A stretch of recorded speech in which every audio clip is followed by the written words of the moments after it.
बिस्मिल्लाहिर्रहमानिर्रहीम। अस्सलाम वालेकुम वरहमतुल्लाहि वबरकातुहू। कल सोमवार होगी और कल से नया हफ्ता शुरू होगा। गोल्ड के लिए क्या सोचना है, क्या करना है, सिल्वर के लिए क्या सोचना है, क्या करना है।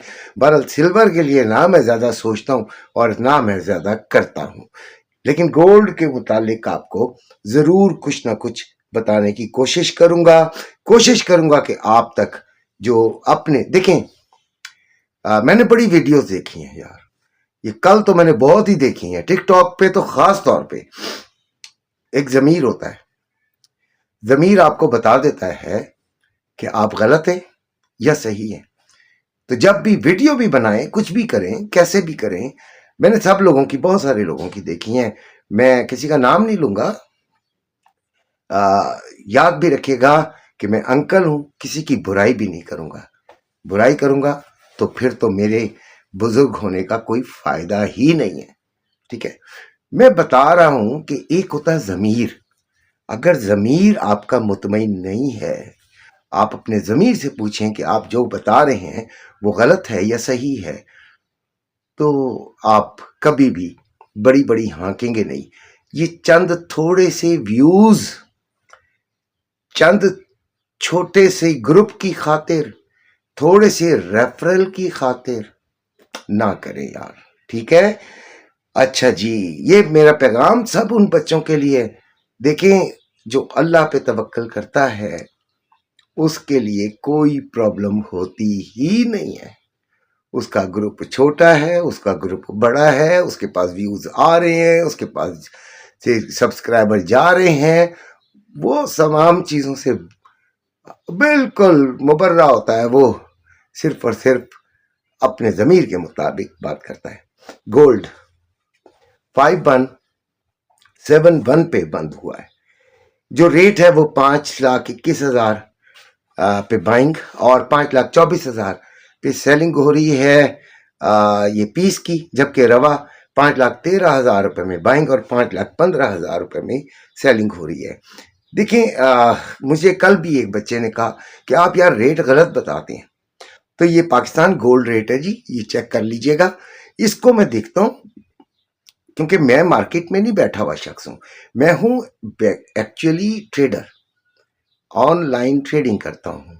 इसके जरिए से जो कुछ मैंने सीखा हुआ है, मार्केट बुलिश है या बियरिश है, मार्केट के ऊपर जाने के चांसेस हैं या नीचे आने के चांसेस हैं, ये हम प्रोबेबिलिटी फाइंड आउट करने की कोशिश करते हैं विद आवर एक्सपीरियंस। ठीक है, हम अपने एक्सपीरियंस के साथ, अपने तजर्बे के साथ, अपनी समझ के साथ, इंटरनेशनल अफेयर्स को देखकर, फंडामेंटल्स को देखकर, मूवमेंट को देखकर हम ये फाइंड आउट करने की कोशिश करते हैं और वो बता देते हैं। जिसके ज्यादा चांसेस होते हैं कि वो कामयाब भी हो जाती है बात। ठीक है, तो किसी ने मुझे कहा कि चांदी का आपने बड़ा गलत रेट बताया, 10,000 में तो मिल रही है, पता नहीं 9,000 में मिल रही है, आप 12,800 बता रहे हैं। तो मैंने उस लाहौर में था वो बच्चा, मैंने उसको फिर जवाब भी दिया है, जो मेरे से मुझे समझ थी कि भाई जो मैं कर रहा हूँ वो मैं उसको बता दूं यार, मैं कहाँ से ले रहा हूँ। 84.41 पे है जी चांदी। 90 से ऊपर जाना इसका बहुत जरूरी है अगर तो इसने बढ़ना है। बढ़ने में जो रुकावट है सबसे बड़ी वो है ऑयल। बढ़ने में जो रुकावट है वो क्या है जी? ऑयल। देखें, एक चीज मैं अगर मिसाल के तौर पर एक रियल एस्टेट में काम करता हूं, तो जब बहरिया के प्लॉट्स बढ़ने की तरफ जाएंगे तो मैं बहरिया की तरफ आ जाऊंगा और अपने डीएचए के प्लॉट्स से जान छुड़ा लूंगा। और अगर डीएचए की तरफ कोई बूम आने लगेगा, कोई ऐसा अनाउंसमेंट मुझे पता चलेगी कि आने वाली है, तो मैं वहां पे अपनी इन्वेस्टमेंट शिफ्ट करने की कोशिश करूंगा। आप भी इस बात के समझदार हैं। ठीक हो गया? तो इसलिए जहन में ये रखिएगा कि ये जो शिफ्टिंग हुई है इन्वेस्टर्स की फ्रॉम गोल्ड या प्रीशियस मेटल्स टू ऑयल, वो ऑयल के बढ़ने की वजह से हुई है। मामला तो वहीं के वहीं खड़े हुए हैं। जिस दिन ऑयल रुकेगा उस दिन ये बढ़ेंगे। ठीक है, ये एक तो बात ये समझ में आती है, क्योंकि अगर गिरना होते तो बहुत, मैं कह रहा हूं काफी दिनों से कि 5000 से नीचे ये टिक नहीं पा रही है। तो खैर इसीलिए जिनके पास 100% कैश है उनको मैंने गोल्ड भी नहीं, गोल्ड ही सिर्फ, सिल्वर को नहीं मैं इतना पसंद करता जी, तो गोल्ड को 25% बाइंग करने के लिए कहा है जिनके पास 100% है। और वो जरूर इस जगह पे रखें यार, नुकसान हो जाता है तो कोई बात नहीं, क्या हो गया, होल्ड करने की पावर तो है ना, 25% इज नथिंग। बाकी रही बात जो हमारे पास पड़ा हुआ है वो 50% ऑलरेडी पड़ा हुआ है।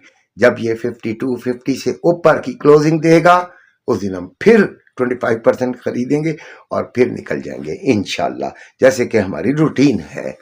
ठीक है, अब आते हैं जी ट्रेडिंग की तरफ यार। तो ट्रेडिंग में तो बड़ा मजेदार काम हो रहा है अगर आप तरीके से करें। हाँ, ये जरूर है कि एसएल बढ़े हैं, ये बड़ा खप बढ़ गई है। किसी जमाने में $10 का एसएल बहुत बड़ा होता था, अब तो एक 15 मिनट की कैंडल जो है वो 50-60 भी लगा रही है यार। ओहो, बड़ा दुख होता है यार ये देखकर। दुख इसलिए होता है कि बेचारे जो $100 के साथ ट्रेड करने के लिए आए हुए हैं उनका क्या होगा। 30-40 वाले तो बेचारे बिल्कुल ही रह गए ना। अच्छा जी, आप गौर कीजिएगा कि 15 मिनट की कैंडल अगर आप खोलें, ठीक है, तो उसमें एक नीचे की तरफ की डॉजी बनी हुई है। ठीक है, तो ये गैप डाउन की तरफ जाती हुई नजर आती है।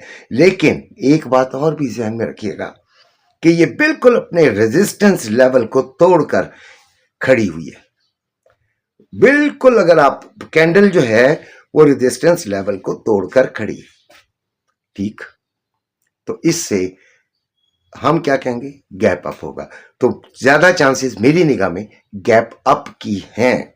ठीक है, अगर नहीं भी होता तो फिर कोई बात नहीं, लेकिन हम चांसेस, अब आपने देखें ऑर्डर जिन्होंने लगाया होता है वो गलत।